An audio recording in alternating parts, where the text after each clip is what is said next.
Bonjour à tous, aujourd'hui on se retrouve donc pour la deuxième partie du bilan de la saison 2022 et on va attaquer tout de suite, au direct rentrer dans le dur avec donc McLaren. McLaren. Je sais pas comment l'attaquer. J'ai envie de dire un petit peu déçu. Voilà, je recommence à être déçu en remontant dans ce classement. Un petit peu déçu pourquoi? Parce que 2021, ils avaient montré de très belles choses. 2020 aussi, 2020 notamment, où ils avaient accroché cette troisième place. 2021, ils sont malheureusement frottés à Ferrari qui a remonté la pente et qui a réussi à passer devant eux. Et 2022, c'était un peu tout ou rien. C'est un petit peu le thème, j'ai envie de dire, qui se retrouve sur toutes les équipes. C'est-à-dire que 2022, il y avait ce gros changement de réglementation et forcément, soit on y arrive, soit on n'y arrive pas, mais du coup, il fallait pas louper le coche, j'ai envie de dire. Et je pense pas qu'il l'ait loupé, ce serait assez un peu exagéré, je pense, de dire qu'il l'ait loupé. Mais en tout cas, ils l'ont pas accroché de fou, ce changement de réglementation.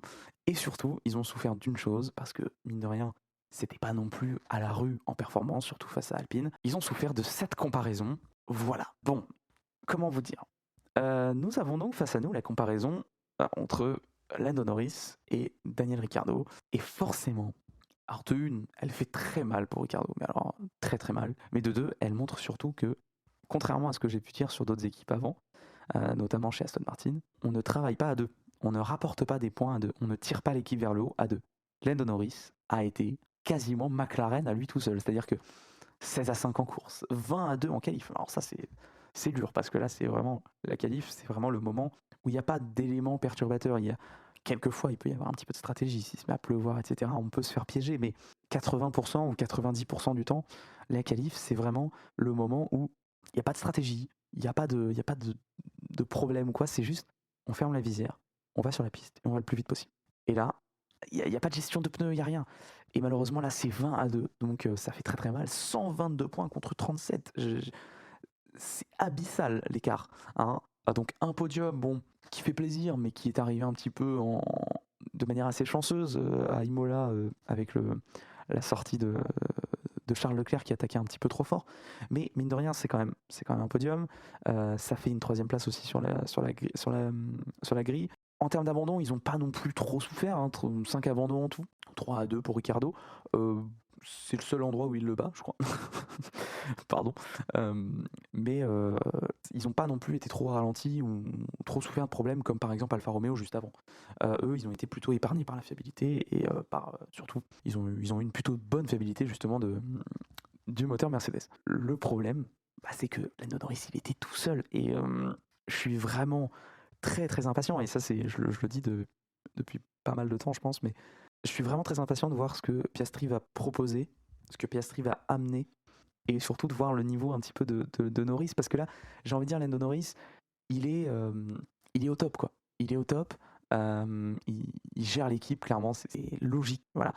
Il va arriver, surtout que là avec le départ de Ricardo, il va être encore plus le leader et l'arrivée de Piastri. J'ai envie de voir vraiment si Norris, c'est un petit peu le crack que tout le monde, dont tout le monde parle, surtout les Anglais, parce que bon, ils ont un petit peu manque d'objectivité peut-être, que l'on a peut-être aussi avec Ocon et Pierre Gasly, je ne sais pas, mais c'est vrai que je suis très impatient de voir ça parce que j'ai encore du mal à me faire un avis sur Lando Norris. C'est-à-dire que il a été face, en début de sa carrière, il a été face à Carlos Sainz, qui était très expérimenté et qui du coup l'a battu. Mais c'était assez logique. J'ai envie de dire, c'était pas non plus une déception de voir Carlos Sainz devant Norris. Et en plus, Norris n'était pas non plus nulle part, quoi. Enfin, je veux dire, il était quand même plutôt présent en performance. C'était pas ridicule face à Carlos Sainz. Et ensuite, on a eu l'arrivée de Ricardo. On s'est dit, ah bah voilà, là, on va voir un petit peu, maintenant que Norris a 2 saisons dans les pattes, ce qu'il va être capable de proposer. Et en fait, Ricardo, ça a été catastrophique. 2021, c'était quand même mieux que ça, hein. Alors, il y a un petit peu la win à Monza qui permet d'oublier un peu les choses, mais c'était quand même pas ça. Et là, 2022, c'est catastrophique, absolument catastrophique. J'ai l'impression qu'il n'a jamais réussi, à part peut-être au Mexique, où je l'avais dit pendant le débrief du Mexique, ça faisait plaisir de voir Ricardo qui attaque, qui est capable de pousser, de reprendre du temps, de faire des gros freins, etc., comme on le voyait à l'époque chez Red Bull. Mais sinon, sur le reste de la saison, c'était nulle part, compliqué, mais ça va donner l'opportunité, en fait, cet Oscar Piastri, qui est quand même un crack, lui aussi, hein, j'ai envie de dire, champion de F3 dès sa première année, champion de F2 dès sa première année. C'est quand même quelqu'un très très bien formé par Alpine, hein, qui a investi énormément dans ce pilote.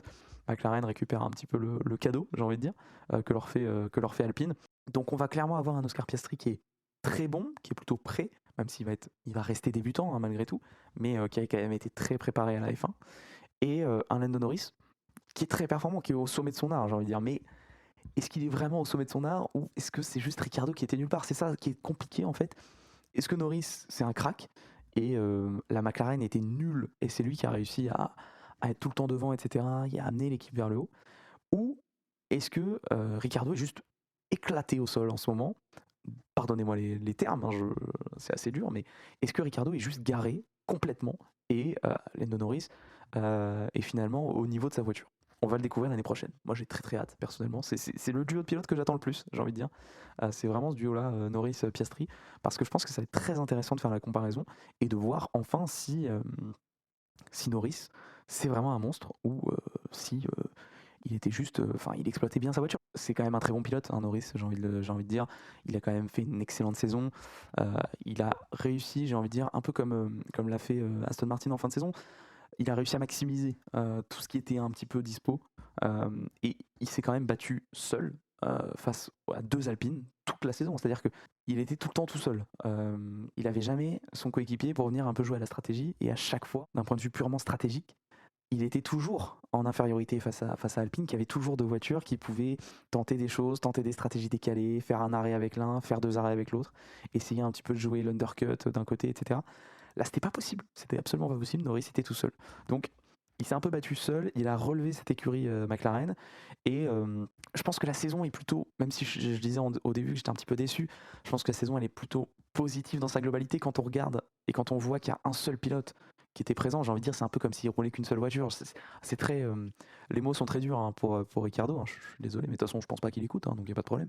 C'est un peu vrai, c'est-à-dire que c'est un peu comme si McLaren avait qu'une seule voiture, et donc si on prend ça en compte, c'est plutôt une bonne saison. Voilà, une voiture, c'est plutôt une bonne saison. Donc McLaren et surtout Lando Norris Lando Norris fait une excellente saison.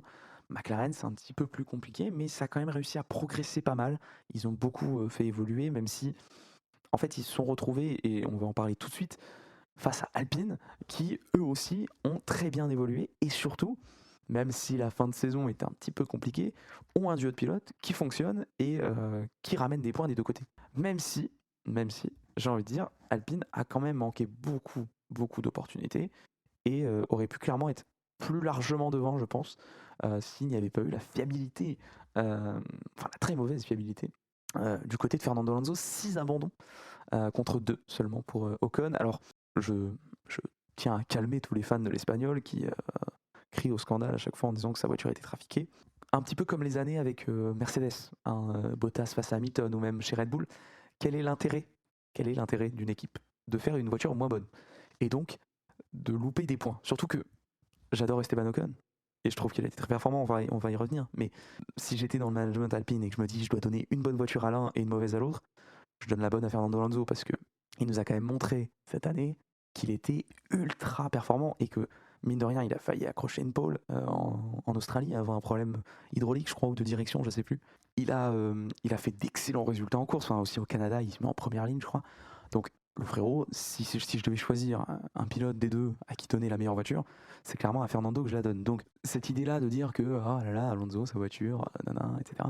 Même si lui-même en joue, en interview, en disant à chaque fois qu'il y a un problème, c'est la voiture 14. À chaque fois que c'est la voiture 14. On sait très bien qu'Alonso, il est très politique, etc.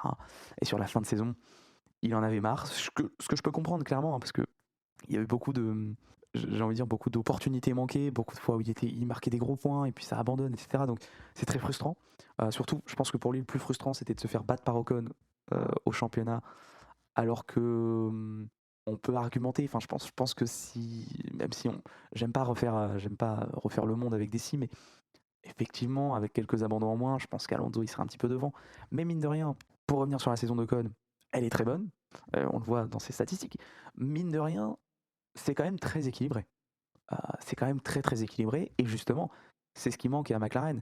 C'est-à-dire que là, on a un duo de pilotes qui ramène des points, même si individuellement ils rapportent moins que Norris, bah, en attendant, ils sont deux à en rapporter. Et je pense clairement que, avec un peu moins d'abandon, Alpine aurait pu prendre un petit peu plus le large face à McLaren, qui en plus ne se battait qu'à une voiture. Donc Alpine, pour moi, c'est une très très bonne saison parce qu'ils ont réussi à être solides sur toute l'année. Là où d'autres années, Renault avant eux et même Alpine l'année dernière, c'était plus compliqué, c'est-à-dire que ça avait du mal à développer, etc. Ça faisait un peu de l'effet as, quoi. Ça arrivait avec une plutôt bonne voiture et puis après ça galérait un petit peu. Là, au contraire, je pense que Alpine, honnêtement, c'est la voiture où j'ai vu le plus d'évolution. Enfin, en tout cas, où ça m'a le plus marqué. C'est-à-dire que dans l'année, si tu me demandes qui a ramené le plus d'évolution, j'ai envie de dire que c'est Alpine. C'est peut-être pas eux, hein, mais je n'ai pas les chiffres, mais en tout cas, j'ai l'impression que tous les week-ends, ça rapportait quelque chose. Quand on regarde les essais libres sur Canal, on a Franck Montagny qui déambule sur la pit lane et pour nous montrer à travers tous les garages et toutes les équipes, toutes les évolutions qui ont été apportées. Et j'ai l'impression que tous les week-ends, on était chez Alpine en disant un nouveau ponton, un nouveau bargeboard, un nouveau ci, un nouveau là. Et c'était constant, quoi. Il n'y a plus de bargeboard, mais c'est pas grave. Mais en tout cas, c'était vraiment tout le temps des évolutions, des évolutions, des évolutions. Et ça a porté ses fruits parce qu'ils ont réussi à garder un très bon niveau de performance sur toute l'année et à être plutôt très régulier.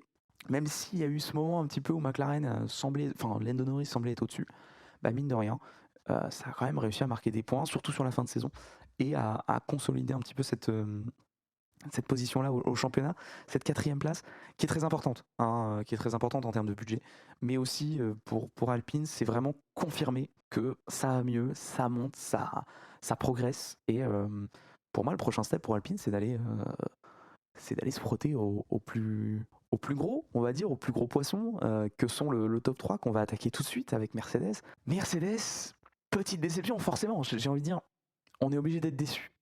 Si on est un petit peu objectif, c'est décevant en tant que spectateur parce qu'on se dit qu'une bataille à 3 équipes, ça pourrait être encore mieux qu'une bataille à 2 équipes, surtout que, on va le voir après, la bataille s'est vite transformée en une équipe. Euh, mais Mercedes, j'ai envie de dire que c'est une saison qui est un petit peu décevante. Euh, Même si, encore une fois, j'ai envie de dire que c'est un petit peu, ça me fait le schéma Aston Martin. C'est-à-dire que par rapport à ce qu'ils faisaient l'année dernière, en début de saison, c'était pas là du tout, assez catastrophique. Ils ont réussi à beaucoup remonter. Mercedes sans copier. Mais c'est quand même décevant. Enfin, le fait de remonter, forcément, nous donne un petit peu cette impression de ah bah ils ont bien progressé dans l'année, ils ont quand même réussi à redresser la barre, etc. Donc c'est plutôt une saison positive. Mais malgré tout, pour Mercedes, je trouve que c'est quand même assez décevant parce que l'année dernière, ça se bat pour le titre. Et là, forcément, ils sont assez loin du devant de la grille. Mine de rien, ils ont, je pense, beaucoup profité aussi, surtout dans ce milieu de saison, ils ont beaucoup profité des abandons Ferrari, et enfin des complets, enfin des erreurs énormissimes de Ferrari pour justement remonter, ce qui leur a permis du coup de marquer des gros points, etc. Et d'un peu sauver les meubles, j'ai envie de dire. Si Ferrari avait été vraiment très performant et n'avait pas fait toutes ces erreurs, alors encore une fois, on met des si, donc enfin, j'aime pas trop ça, mais c'est vrai que, en fait, si on avait vraiment eu la performance, la vraie performance de Ferrari, c'est-à-dire qu'il s'était pas complètement foiré à quasiment toutes les courses pendant une demi-saison, on aurait sûrement eu Mercedes beaucoup plus loin et ça aurait été assez compliqué parce qu'il y a un moment quand même où faut quand même se le dire. Désolé pour les fans de Ferrari, dont je fais partie, je me dis désolé à moi-même, mais il y a quand même un moment où on s'est dit est-ce qu'ils vont pas aller choper la deuxième place? Ce qui aurait été incroyable. Pour Mercedes, hein, enfin, en termes de motivation pour l'année prochaine, ça aurait été quand même très important pour eux. Bon, ils l'ont pas eu, mais chez Mercedes, de toute façon, on préfère avoir une victoire qu'aller choper la deuxième place. C'est chose faite au Brésil, justement avec George Russell qu'on voit à l'image, qui, mine de rien, a réussi à devancer Lewis Hamilton, et pas d'un peu, hein, quand même, d'un petit paquet de points. Et surtout à engranger le meilleur résultat et en qualif et en course, puisqu'il a signé la pole en Hongrie et qu'il a gagné la course au Brésil, à Sao Paulo, alors que Hamilton se contente d'une deuxième place comme meilleur résultat et en qualif et en course. Niveau des DNF, Mercedes a été très fiable, hein. Clairement, je pense la voiture la plus fiable presque du plateau cette année, 2 à 1 en termes de DNF pour Hamilton, donc plutôt très solide. Encore une fois, très équilibré malgré tout, même si Russell le devance un petit peu, ça fait quand même 9 podiums à 8 pour Hamilton, 12 à 10 en course pour Russell, 13 à 9 en qualif, ça s'équilibre pas mal. Et un peu comme Alpine, c'est un duo qui est très fort. De toute façon, dans ces top teams, on est quand même sur des duos qui sont quand même très très forts, qui sont plutôt équilibré et qui ramène 2 gros points, des 2 côtés du garage. Donc, plutôt une bonne demi-saison, j'ai envie de dire une bonne deuxième partie de saison pour Mercedes, même si on est déçu forcément qu'ils soient partis de si loin, parce que quand on parlait de Haas et de dire que c'était impressionnant et que c'était incroyable, quand on se met du côté de Haas, forcément c'était incroyable de doubler des Lewis Hamilton, en début de saison. Quand on se met du côté de Mercedes, ça fait quand même un petit peu mal, hein, voilà. J'ai envie de dire, quand on voit où sont Mercedes et où sont Haas en 2021, l'image en Arabie Saoudite est choquante, voilà. Et du côté de Mercedes, ça fait très très mal. Ça a réussi à marquer, enfin à faire une victoire. Malheureusement, Hamilton perd son record, voilà, sa longue, euh, carrière qui jusque-là ne s'était jamais déroulée sans une victoire, en tout cas par saison. Et ben, ça prend fin, puisqu'il n'y a pas de victoire et il n'y a pas de pole. C'est la première fois depuis le début de la carrière d'Hamilton. C'est une stat, enfin, moi que je trouve pas. Enfin, elle est impressionnante, hein, attention, mais je pense pas que ce soit la stat la plus compliquée à perdre pour un pilote, même si je pense que ça fait un petit coup forcément au moral. Mais honnêtement, je pense qu'un Lewis Hamilton, il en a tellement des records que bon, c'était sympa, mais le tout, je pense que c'était pour Hamilton, le plus important, c'était de progresser et surtout pour essayer d'offrir les meilleures bases pour l'année prochaine et pour revenir. Parce que pour le coup, Hamilton, s'il doit choisir entre garder cette stat et un 8e titre l'année prochaine, je pense que le choix il est très vite fait. Donc je pense que Mercedes va être plutôt performant l'année prochaine. Ils ont compris, alors malgré tout, je suis un peu réticent sur les gens qui disent que Mercedes va tout casser l'année prochaine. Ils partent de loin puisqu'ils vont devoir refaire un concept, même s'ils l'ont largement commencé, bien entendu, mais ils abandonnent ce concept de zéro ponton qu'on avait vu, ces pontons quasiment inexistants, là, sur cette photo, on les voit quasiment pas. Ils abandonnent ce concept qui marche pas, qui, d'un point de vue simulation, dans toutes leurs simulations, en début de saison, la soufflerie, etc., marchait extrêmement bien. Ils étaient très contents d'eux. Et malheureusement, quand ils l'ont mis en piste à Bahreïn, ça a complètement pas marché. Et énormément de rebonds, la Mercedes, hein, c'était presque la voiture qui rebondissait le plus, avec cet effet de marsouinage. Donc, j'ai envie de dire, plutôt compliqué, puisque justement, ça repart d'un concept de zéro. Là où Ferrari et Red Bull n'ont qu'à faire évoluer un concept qui est plutôt bon et qui a prouvé qu'il était plutôt bon. Donc, je pense qu'ils vont être très forts. De là à dire qu'ils vont tout casser, qu'ils vont être 10 secondes devant tout le monde, j'émets mes doutes, surtout qu'on va parler un petit peu plus tard d'une équipe, la dernière de ce classement, puisqu'on le prend à l'envers, qui va pas être là pour enfiler des perles, j'ai envie de dire, si je peux me permettre l'expression. Donc une saison plutôt décevante pour Mercedes, une saison très impressionnante pour George Russell, qui, je n'en doutais pas en début de saison, je pense que c'est un garçon qui était exceptionnel chez Williams, et qui a eu un gros avantage en début de saison face à Hamilton, c'est-à-dire que Russell, avoir une voiture qui fonctionne pas très bien et avec laquelle il faut vraiment maximiser chaque opportunité. C'est ce que Mercedes a très bien fait aussi, hein. Faut pas oublier que ça fait un podium à Bahreïn. Alors, avec un double abandon de Red Bull, mais ça fait 3 et 4. C'est impressionnant. Enfin, peut-être pas 4. Je sais plus, je crois qu'il y avait peut-être... est-ce qu'il y avait Bottas devant Russell? Je ne sais plus, il faudrait ressortir le classement de Bahreïn, mais en tout cas, 3e place pour Hamilton. Et ça a été ça un peu toute la saison, c'est-à-dire qu'ils ont vraiment réussi à maximiser quand il y avait des abandons, mais aussi quand Ferrari se foirait, ce qui est arrivé un petit peu souvent malheureusement. Mais en tout cas, Russell, il était plus dans ce mindset de « Ok, j'ai une voiture pas incroyable, il va falloir vraiment que je maximise chaque opportunité, que j'aille marquer des points partout où je peux aller en marquer. » Ce qui n'est pas vraiment le cas d'Hamilton. Et puis aussi, Russell, l'habitude de se débattre, j'ai envie de dire, je utilise des grands mots là, mais un petit peu de se battre avec une voiture qui n'est pas exceptionnelle, qui n'est pas parfaite.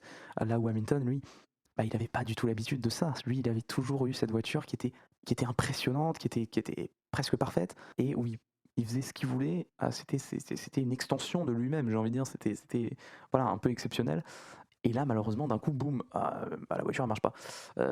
C'était pas arrivé à Hamilton depuis longtemps, il le disait lui-même. Hein, c'était la pire voiture depuis 2009, quasiment. Cette McLaren qui marchait pas du tout en 2009, en début de saison. Donc, un petit peu compliqué la situation d'Hamilton, alors que George Russell, lui, en plus, il est arrivé. Franchement, même s'il se faisait battre à la fin de la saison par Hamilton, c'était pas catastrophique. Je veux dire, il y avait que du positif pour lui. Il pouvait pas lui arriver quelque chose de terrible, sauf si vraiment il prenait un 19-0 en qualif, tu vois. Mais il était finalement plutôt serein. Il n'y a pas trop de pression, puisque, comme j'ai dit, s'il finissait derrière Hamilton, c'était pas catastrophique pour lui. Hein. Finir derrière un septuple champion du monde, c'est pas la fin du monde, surtout pour une première saison dans l'équipe. Donc, il n'avait pas de pression. il est arrivé et en fait, il s'est retrouvé dans une situation assez similaire à Williams. Alors je pense que c'était peut-être un peu frustrant quand même pour lui parce que il était, quand il est arrivé dans l'équipe, il se dit: «Enfin une voiture, allez je vais jouer la gagne et tout» et puis tu arrives et en fait, «Ah bah non, c'est la première désolé, ça fait, 3 ans que tu attends de venir chez Mercedes. Bah cette année, c'est la première fois depuis 8 ans qu'on est nulle part». Bon, dommage. Donc petite déception, peut-être petite frustration à ce moment-là, mais mine de rien, il était quand même dans un environnement peut-être plus favorable, en tout cas en début de saison. Très très bonne saison de Russell, vous inquiétez pas, il sera présent dans le top 5 des pilotes de l'année. Alors, Charles Leclerc que l'on voit à l'image, mais surtout Ferrari, cette Ferrari qu'on va parler. Ferrari qui pour moi fait une excellente saison. Voilà, et là tout le monde se dit, il a craqué son slip, il est fan et il est complètement aveuglé.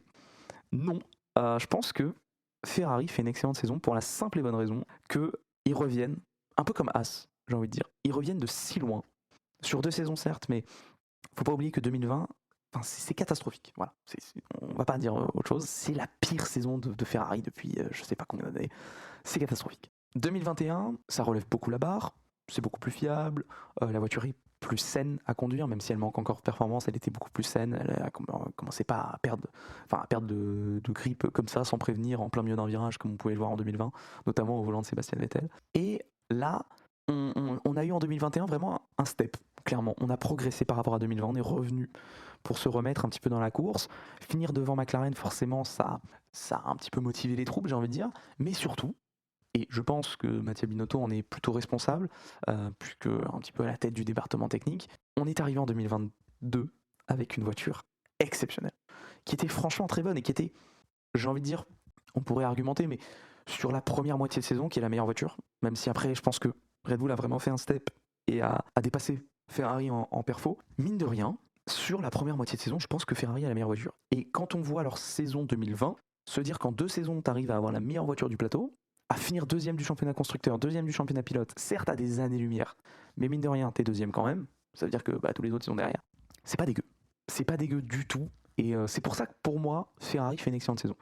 Après, si on prend justement cette excellente voiture, c'est très décevant. Forcément, puisque on a cette impression d'opportunité manquée. Mais aller jouer un titre cette année, pour moi, c'était impossible.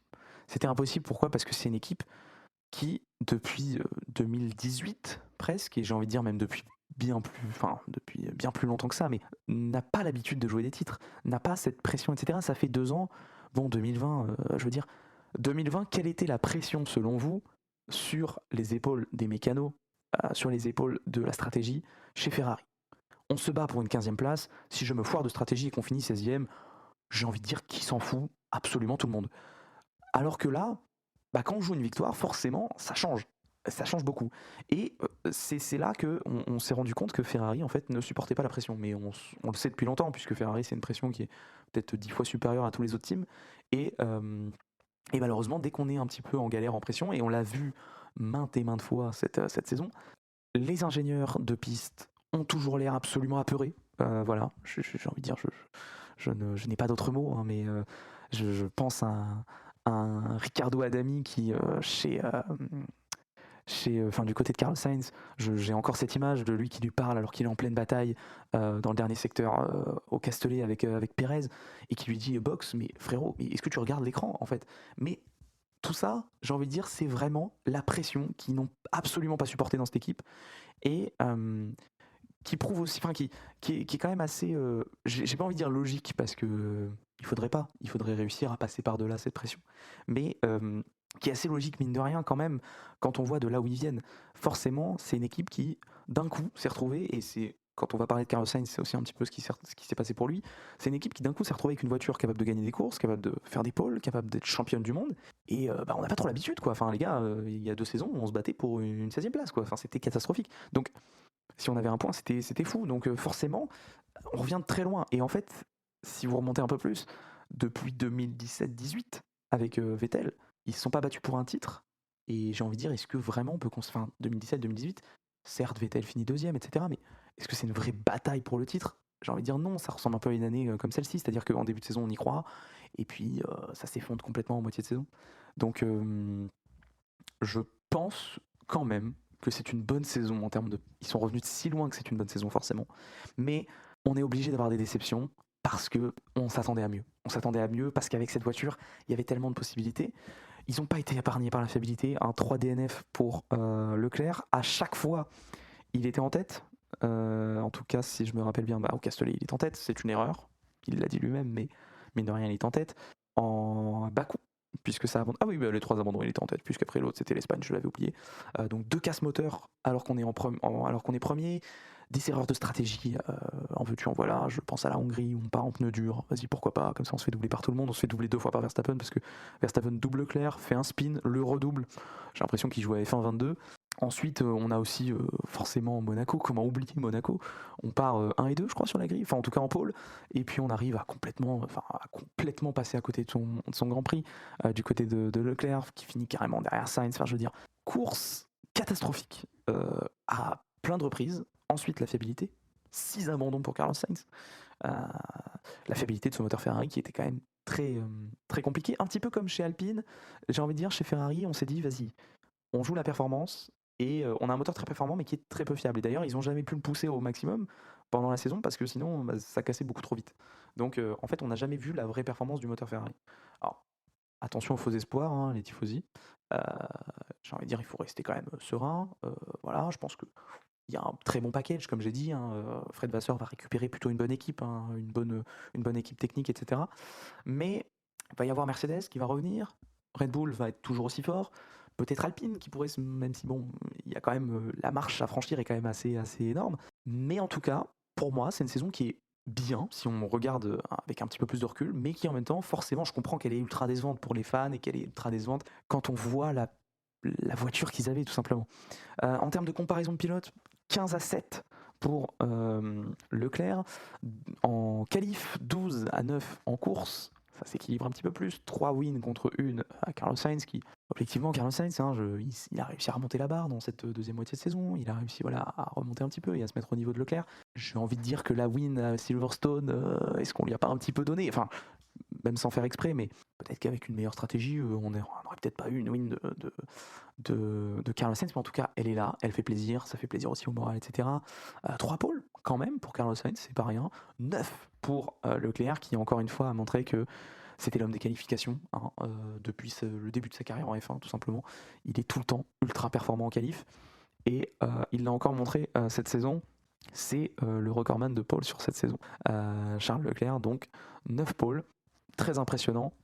11 podiums à 9, 308 points, ça finit deuxième du championnat, avec moins d'abandon forcément que Carlos Sainz, mais j'ai envie de dire une saison plutôt pas écrasante, mais plutôt dominée de la part de Leclerc. J'ai envie de dire, autant Mercedes c'est très équilibré, autant Ferrari et Red Bull, même si les deux pilotes rapportent beaucoup de points parce que les voitures sont tellement performantes que au final, il suffit de rouler pour amener des points. J'ai envie de dire, enfin c'est un petit peu réducteur de dire ça, mais les voitures sont tellement au-dessus que voilà, quand on a une Mercedes, une Ferrari ou une Red Bull, bon, on est quasiment sûr de finir 6ème au pire, quoi. Donc j'ai envie de dire, forcément on ramène des points, même si on n'est pas trop performant. Mais en termes de comparaison, vraiment, qualif, course, victoire, etc., Red Bull et Ferrari, il y a quand même un petit fossé. Et il y a vraiment un pilote leader et un deuxième pilote. Je pense que chez Ferrari, s'ils veulent avoir des chances de gagner l'année prochaine, il faut vraiment, être beaucoup plus serein, se faire confiance, parce qu'ils ne se font pas confiance et ils n'écoutent que l'ordinateur. Donc se faire confiance aux pilotes. Sainz a très souvent pris en main la stratégie et ça s'est montré à chaque fois fructueux, parce qu'il est très bon dans ça. Je pense que Leclerc aussi doit prendre un petit peu ses responsabilités et avoir un plus grand leadership, prendre des décisions, savoir dire non. Quand on lui dit tu t'arrêtes et que lui pense que c'est pas une bonne idée, dire non, comme Carlos Sainz l'a fait. Donc un peu prendre ses responsabilités dans la voiture face aux ingénieurs et mener l'équipe. Ferrari, voilà, ça fait longtemps qu'ils se font mener. C'était un peu ça avec Vettel. Vettel, il faisait sa stratégie. Alonso aussi, c'est des pilotes qui sont. C'est pour ça que c'est les meilleurs. Enfin, j'ai envie de dire, c'est pour ça qu'ils sont multiples champions du monde, etc. C'est des pilotes qui sont capables de faire leur stratégie et de réfléchir avec c'est une partie d'échec dans leur tête, quoi. C'est impressionnant. Et tout ça à 300 km/h, en train de se battre, etc. Donc, il faudrait qu'ils prennent un petit peu exemple sur ça, sur ces pilotes-là, et être capable d'un petit peu tout gérer dans la voiture, même si forcément, quand on est du côté de Red Bull ou de Mercedes, pouvoir rouler librement et avoir une équipe en laquelle on peut avoir confiance derrière, qui va faire des très bonnes stratégies, on va dire à peu près tout le temps, c'est sûr que c'est un confort. Aujourd'hui, Ferrari peut pas encore se le permettre. En tout cas, Sainz et Leclerc peuvent pas encore se le permettre, donc je pense qu'il faudrait un peu prendre la stratégie en main de leur côté et j'ai envie de dire aussi de clairement définir un numéro 1, un numéro 2. J'ai l'impression, enfin, quand on voit la saison, pour moi c'est assez clair, mais essayer de le définir peut-être un petit peu moins hésité. Et voilà, dans la saison, on était en mode ah, tu peux laisser passer Leclerc, s'il te plaît, Carlos, mais attends, Charles, s'il te plaît. C'est très hésitant. Et en fait, quand on perd 5-6 tours à hésiter, bah, on perd un temps énorme, quoi. Donc, il faut être clair.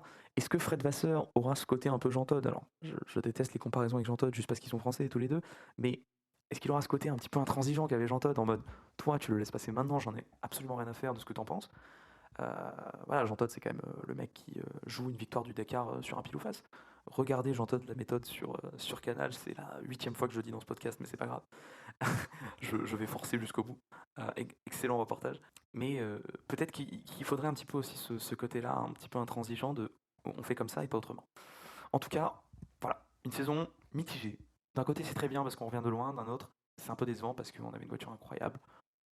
Et Red Bull, bien entendu, qui sont presque sur un sans faute, j'ai envie de dire. Quelques petits couacs stratégiques par-ci par-là. Un début de saison avec 2 abandons pour Verstappen, un pour Perez, qui font un petit peu mal. Alors Perez, on a connu d'autres dans la saison, mais c'est ces 3-là qui ont fait le plus mal, on va dire, parce que c'était les plus gros points.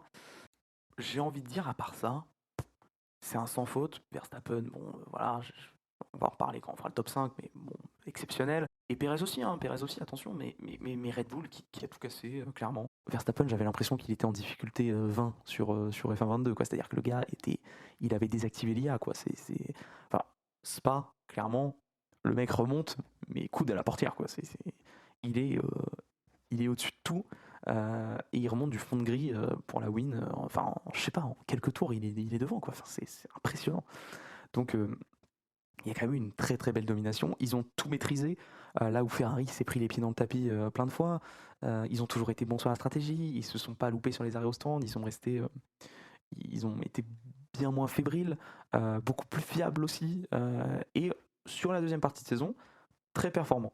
Sauf que du coup, étant donné que Ferrari se prenait les pieds dans le tapis et que c'est Red Bull qui marquait les gros points en début de saison parce que Ferrari a abandonné, ou se loupait en stratégie, ou se loupait en arrêt au stand, etc., ben, quand Red Bull s'est mis à être performant sur la deuxième partie de saison, eh ben, même si Ferrari faisait pas d'erreur, c'était fini parce que Red Bull, à partir de ce moment-là, ils ont déroulé, quoi. Donc voilà, Leclerc le disait, hein, lui, le jour où il a vraiment perdu tout espoir pour le championnat, c'était Spa, quand ils ont vu qu'ils étaient nulle part et que Red Bull était invincible. C'est là où il s'est dit ok, c'est fini. Voilà. Pour lui, c'était même pas le Castellet. Alors bon, tout le reste de la planète s'est dit c'est fini au Castellet, mais lui, il avait encore l'espoir jusqu'à Spa. Donc ça prouve bien que sur la deuxième partie de saison, Red Bull, ils ont été, sur la première moitié aussi, mais sur la deuxième, c'était vraiment presque inarrêtable, la machine.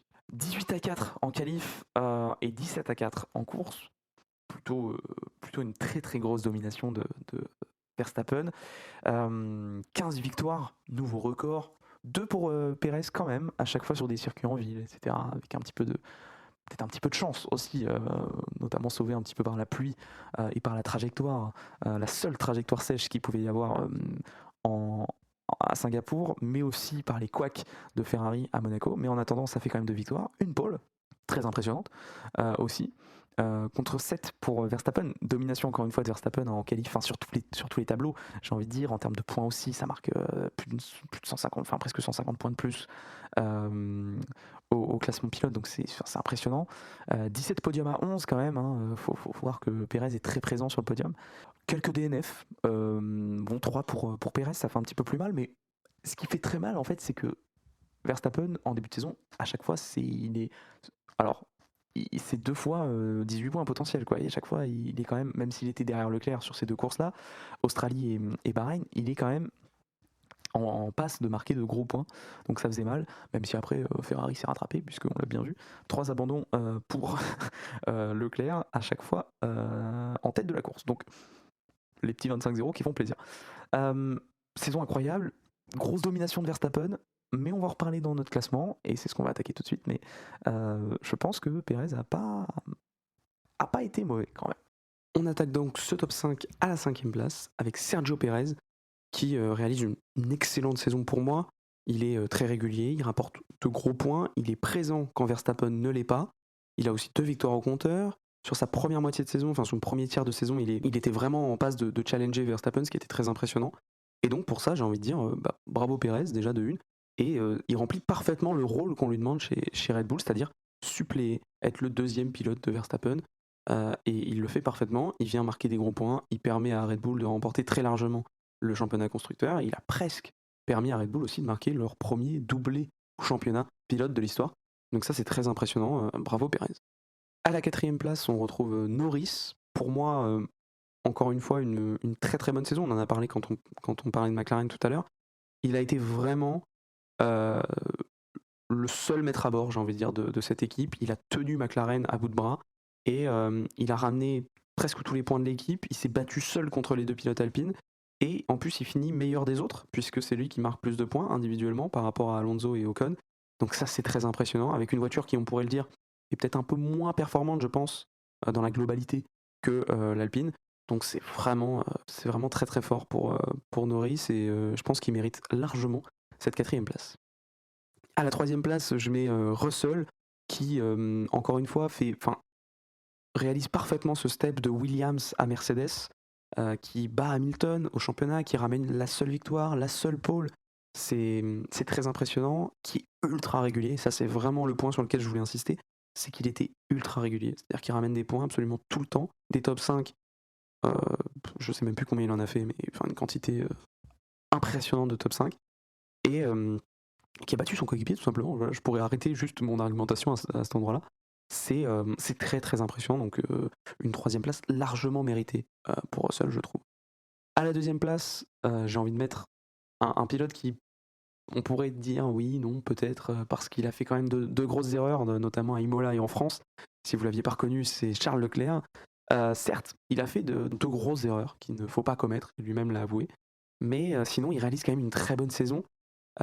Comme j'ai dit, quand on parlait de Ferrari, il manque juste un petit peu de s'affirmer encore vraiment par rapport à son équipe, mais c'est le meilleur en pole cette année, statistiquement, 9 pôles face aux 7, je crois, de Verstappen, donc c'est très très bon comme bilan, tout simplement. Il est vraiment rapide sur cet exercice-là.